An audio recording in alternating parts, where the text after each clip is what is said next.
오늘 이야기할 미스터리한 이야기는 빌리스카 도끼 살인 사건입니다. 이 이야기는 1912년 아이오와주에 있는 빌리스카 마을에서 일가족이 무참히 살해당한 끔찍한 이야기입니다. 6월 10일 한적한 아침, 조시아의 이웃인 메리 패컴은 아침마다 정원을 손질하며 닭들을 풀어놓던 무어 가족들이 보이지 않아 의아했습니다. 무어 가족은 부모인 조시아와 사라, 그리고 4명의 자녀와 함께 사는 집이었는데 평상시에도 부지런하고 활동적이었지만 유난히 그날 아침에 무언의 집은 평온하다 못해 잠잠할 정도로 너무 조용했던 것이었습니다. 메리는 무언의 가족 집으로 가서 현관문을 두드렸으나 굳게 잠겨 있었고 안에서는 어떠한 인기척도 느껴지지 않았습니다.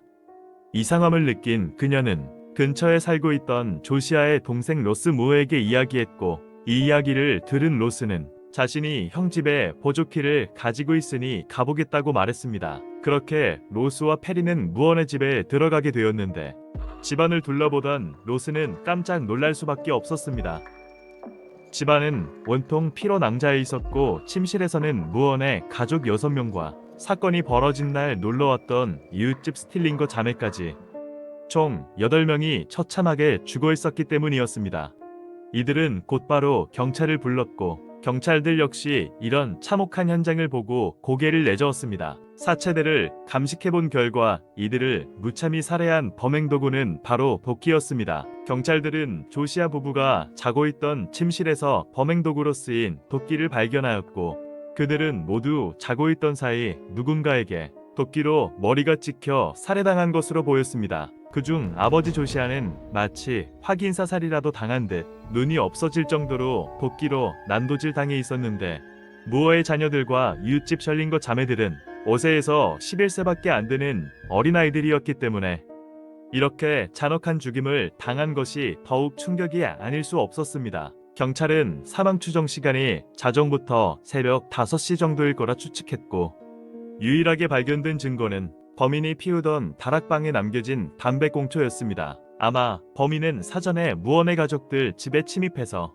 다락방에 숨어 있다가 그들이 잠들기만을 기다린 것 같았습니다. 다른 가족들 7명은 그 자리에서 즉사한 것으로 추정되지만 이웃집 셜링거 자매 중 언니인 레나 거트루드 스틸링커만 유일하게 저항의 흔적이 남아 있었고 그녀의 몸에 남은 흔적으로 보아 범인이 잠에서 깬 레나를 겁탈하려다 실패해서 죽인 것으로 보였습니다. 무언의 가족은 부유한 집안이었고 빌리스카 마을에서 평판도 좋은 편이었어서 이런 일이 일어날 것이라고는 아무도 생각하지 못했습니다.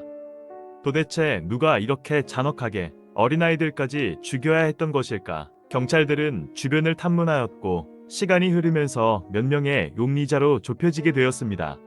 그중 한 명인 앤드류 소이어는 무언의 일가족 사건이 있은 후에 빌리스카 마을에 갑자기 찾아온 떠돌이였는데 인부를 구하고 있던 마을 사람에게 일자리를 구한다면서 찾아왔습니다. 그런데 그는 이상하게도 평상시에 무언의 가족 살인 사건에 대한 기사가 쓰여진 신문을 자주 읽었고 잠을 잘 때에도 항상 도끼를 옆에 두고 자는 습관이 있다 하였습니다. 더 수상했던 것은 어느 하루는 일하는 중 도끼로 말뚝을 찍으면서 네가 믿는 신의 머리를 내가 잘라버리겠다라는 매우 괴상한 말을 내뱉기도 했기 때문에 앤드류를 고용했던 마을 사람은 이를 이상하게 생각해 경찰에 신고하게 되었던 것입니다. 하지만 그는 그날 다른 지역에서 폭행죄로 체포되었던 기록이 있었고 알리바이가 확인되어 용의선상에서 제외되게 됩니다. 또 다른 유력한 용의자 중 한 명은 목사인 조지 켈리였는데 사건 전날 있었던 교회 행사에 무언의 가족과 함께 참여했던 상황이었습니다.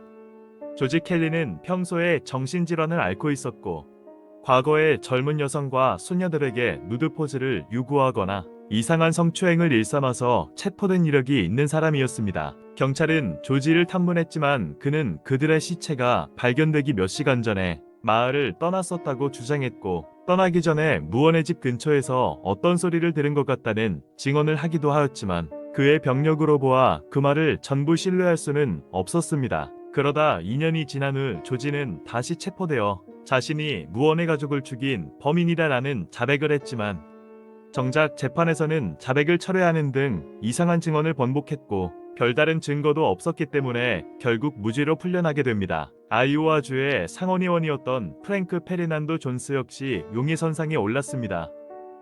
무언의 가장이었던 조시아는 과거 프랭크의 사업을 여러 번 가로챘었던 적이 있었고, 프랭크의 며느리와 조시아가 불륜을 저지르고 있다는 소문도 퍼지게 되면서, 이에 프랭크는 조시아에게 분노와 증오가 쌓여 원한을 살만할 수도 있다 생각한 것이었습니다. 하지만 이것은 경찰과 주변 사람들의 추측이었을 뿐, 그가 범인이라고 단정 지을 만한 증거는 어디에도 없었습니다. 그 밖에도 연쇄살인마인 윌리엄 맨스필드도 용의선상에 오르게 되었는데, 그는 도끼를 주로 사용하여 범죄를 저질렀으며, 조시아 가족의 사건이 발생하기 4일 전에도 빌리스카 마을과 그리 멀지 않은 곳에서 도끼로 살인을 저질렀던 이력이 있었습니다. 범행 방식도 매우 유사했고, 그가 범행 장소와 멀지 않은 곳에 있었다는 점에 경찰들은 그를 의심하였지만, 그 시간에 알리바이가 입증되면서 용의선상에서 제외됩니다. 결국 경찰들은 진범을 찾아내지 못하였고, 100년이 지난 지금 이제는 거의 완전 범죄가 되어버린 무어엘 가족 살인 사건은 그날 밤 저 문 뒤너머 어둠 속으로 많은 의문만을 남긴 채 잊혀져 버렸습니다. 무언의 일가족 살인 사건은 실화를 바탕으로 영화로도 만들어졌으며, 이 집에는 초자연적 심령 현상이 자주 목격된다 소문이 나서 현재 사람들에게는 유명한 고스트 스팟이 되기까지 했습니다. 범인은 과연 누구였던 것이며, 어떠한 이유 때문에 그렇게 어린아이들까지 잔혹하게 죽여야 했을까요?